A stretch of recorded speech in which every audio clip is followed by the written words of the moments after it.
நாம் இப்போ பார்க்க போகிற கோவில் காஞ்சிபுரத்திலிருந்து வந்தவாசி போகிற வழியில் உள்ள பிரம்மபுரீஸ்வரர் கோவிலில் இருக்கிற ஜேஷ்டா தேவியின் சிறப்பு பற்றி இந்த வீடியோவில் பார்க்க போகிறோம்.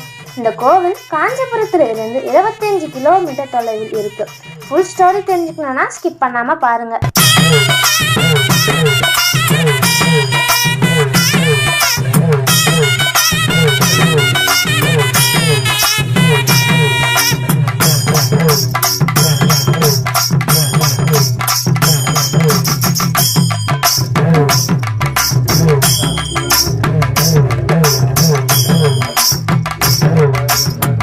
அம்பாள் கிடைச்சதுக்கு அப்புறம் தான் ஐராவதம், கற்பவருஷம், காமதேனு, சங்கரிதி, பத்தரிதின்னு சொல்லிட்டு ஐஸ்வர்யெல்லாம் கிடைக்குது.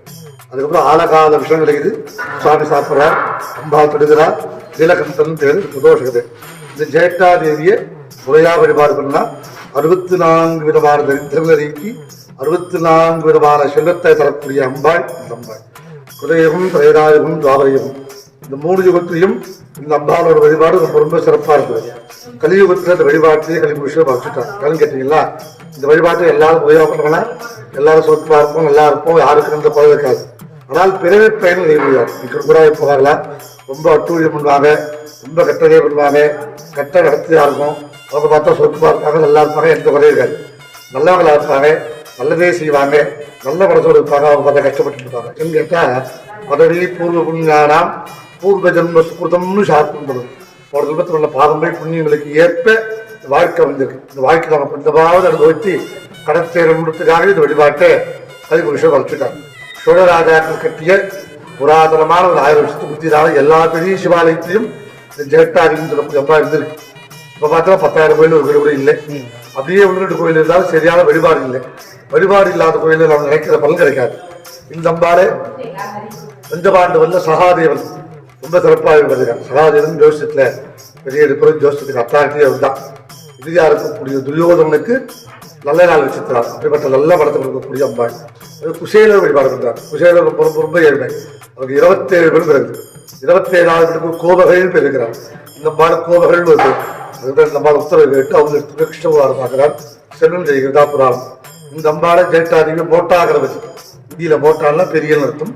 மகாகணபதி வழிபாடு பண்ணதான ஜேஷ்டாதேவி. இந்த அம்பாளுக்கு வெள்ளிக்கிழமை, ஞாயிற்றுக்கிழமை, தியோதசி திதி, வரிஜை கரணனாய், தேய்பிறை அட்டமி, சவித்திரை கரணத்துக்கு அதிதேவதை, கேட்டை நட்சத்திரம், சிதிரஸ்துக்கும் சொல்லக்கூடிய நாளாக ரொம்ப விசேஷம். குறிப்பா கேட்ட நட்சத்திரத்தில் பிறந்தவா, கைத்துளை கரணத்தில் பிறந்தவா, ரிஷப ராசி, துலா ராசி, கிருத்திகை, ரோகிணி, மிருகசீரகம், சித்தரை, சுவாதி, விஷாகம் நட்சத்திரம் பிறந்தவா. அதாவது சுக்கர சார்பாக இருக்கக்கூடிய பரணி, பூரம், பூராடம் நட்சத்திரத்துக்கு பரிகாரம் நல்லா வாழ்க்கை நல்லா ஆகும். இந்த கலப்பு தோஷம் சொல்லக்கூடிய தோஷத்தை கல்யாணம் ஆகணும், கடல் ஒற்றுமையாகணும், தொடர்ந்து பாக்கியம், இது எல்லாத்துக்கும் காரணம் சுக்கரன்.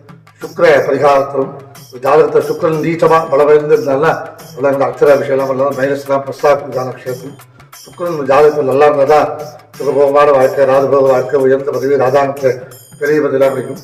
அப்படிப்பட்டதால் அம்பாள் அம்பாள் சரணாகதி ஆகும்.